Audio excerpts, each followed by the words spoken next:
اور میڈیا کے کانوں پر جوں بھی نہیں رینگتی جب اس طرح کی چیزیں دیکھتے ہیں۔ اب میں آپ کے سامنے اس کی کہانی رکھتا ہوں، یہ ضرور سنیے گا۔ افتخار چودھری کے سامنے لاہور کے پراپرٹی ٹائکون ڈاکٹر امجد کا EOBI 2 ارب روپے کا فراڈ کیس آیا۔ اب یہ جو رپورٹڈلی میں آپ کے سامنے رکھ رہا ہوں، آج تک EOBI کے پیسے واپس نہیں ہوئے۔ کیس کے دوران ہی افتخار چودھری کی بیٹی کی شادی ڈاکٹر امجد کے بیٹے سے ہوگی، یعنی وہی سپریم کورٹ کے اندر وہ کیسز چل رہے ہیں، اور دیکھا ہے کہ یہ انڈر ٹرائل آدمی ہے، کرپشن کا الزام ہے، سارتا پاک کرپشن کے اندر پورا ان کا نیٹ ورک ڈوبا ہوا ہے۔ تو وہاں اپنی بیٹی کی شادی کی افتخار چودھری صاحب نے، اور وہاں پر جو ہے اس کے بعد ڈاکٹر امجد نے ایڈن ہاؤسنگ کے نام سے 13 ارب روپے عوام سے لوٹے اور ملک سے فرار ہو گیا۔ چیئرمین نیب نے ڈاکٹر امجد اور مرتضیٰ امجد جو داماد ہے جسٹس ریٹائرڈ افتخار چودھری کا، اس کے وارنٹ جاری کیے، اور انٹرپول نے دبئی میں مرتضیٰ امجد کو گرفتار کر لیا۔ لاہور ہائی کورٹ کے جج شہزاد خان، جسے وہ کہتے ہیں جو کہ افتخار چودھری صاحب کے ایک سابق چیف جسٹس ہیں، تو ان کے بھی آپس میں تعلقات ہو سکتے ہیں، تو انہوں نے یہ جو وارنٹ جاری کیے انٹرپول کے ذریعے، ان کو غیر قانونی قرار دے دیا گیا۔ لاہور ہائی کورٹ کے جج شہزاد خان، میں نے آپ کو بتایا، انٹرپول نے مرتضیٰ کو رہا کر دیا، ڈاکٹر امجد اور مرتضیٰ فیملی سمیت کینیڈا چلے گئے۔ نیب نے ڈاکٹر امجد وغیرہ کو اشتہاری قرار دے کر اس کی 25 ارب جائیداد کی نیلامی شروع کر دی۔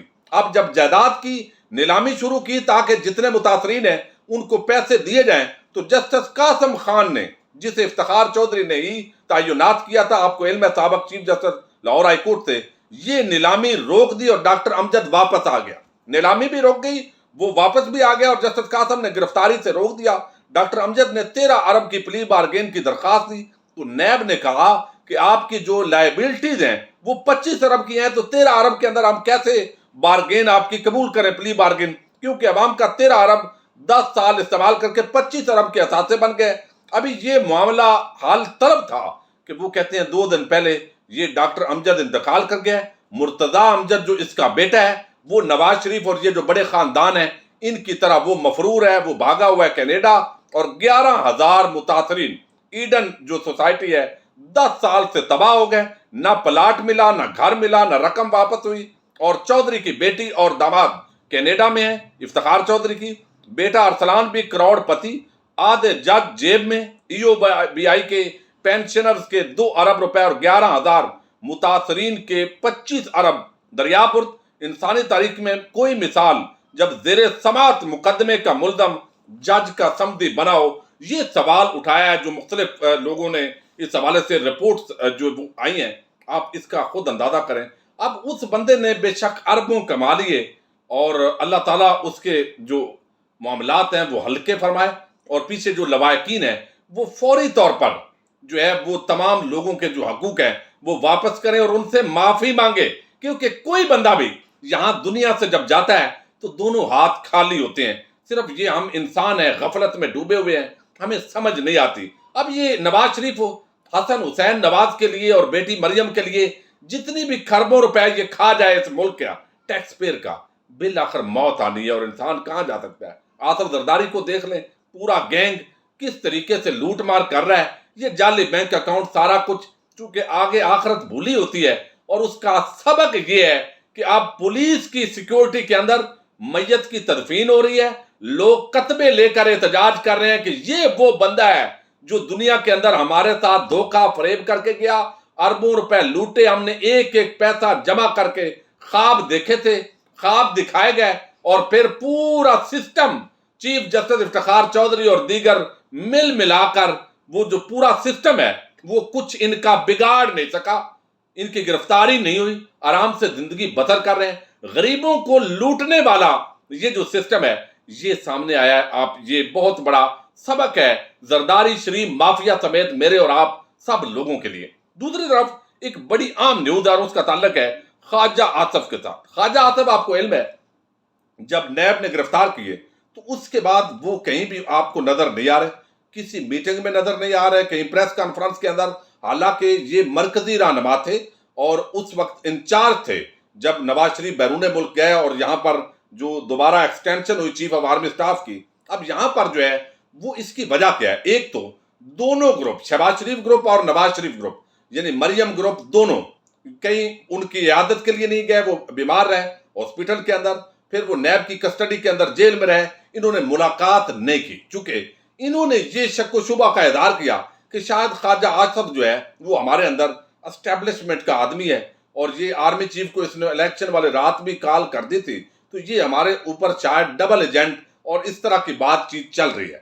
اب ان حالات کے اندر وہ جیل سے باہر آیا، بیمار بھی آپ نے دیکھا، نہ کوئی شہباز شریف اور نہ ہی مریم نواز ان کو ملنے نہیں گئی۔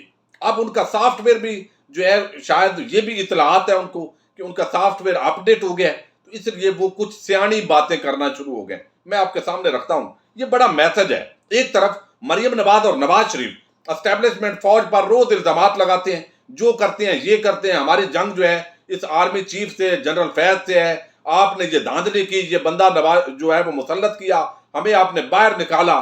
تو اب یہ ساری چیز کھل کر خواجہ آصف نے بیان کی اور مریم نواز کو ایک بڑا زبردست میسج دیا ہے، اور اس نے یہ کہا ہے اور یہ بھی میسج دیا ہے کہ نہ میں شہباز شریف گروپ کے ساتھ ہوں اور نہ مریم نواز گروپ کے ساتھ ہوں۔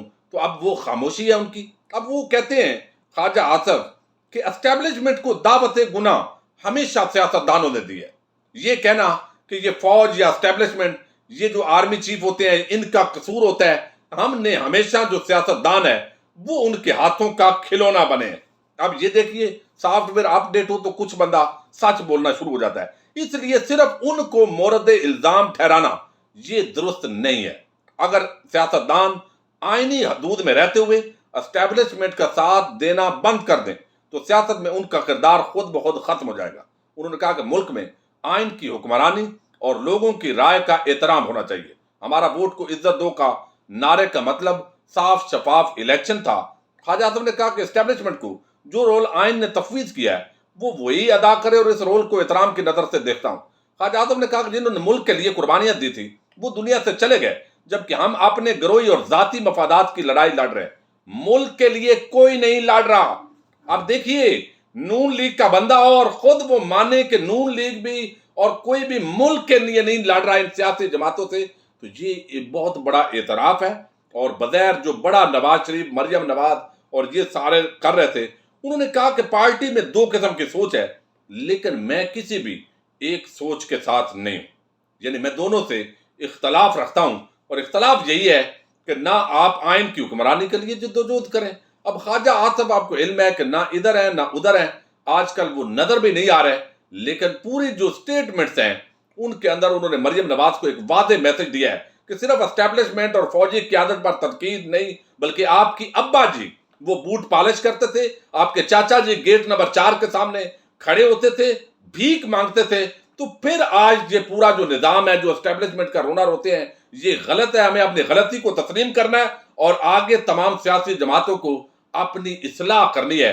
تو مفتاح اسماعیل کے استعفے کے بعد کہیں اگلا خواجہ آصف جو ہے وہ زیر عتاب تو نہیں آئے گا، یہ اس وقت بہت عام ڈسکشن ہو رہی ہے، چونکہ عام میٹنگز کے اندر ان کو بلایا نہیں جا رہا، کہیں پر ان کی گفتگو اور سنوائی نہیں ہو رہی۔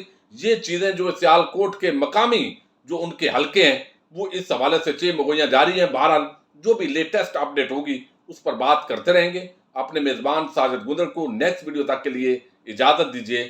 اللہ حافظ۔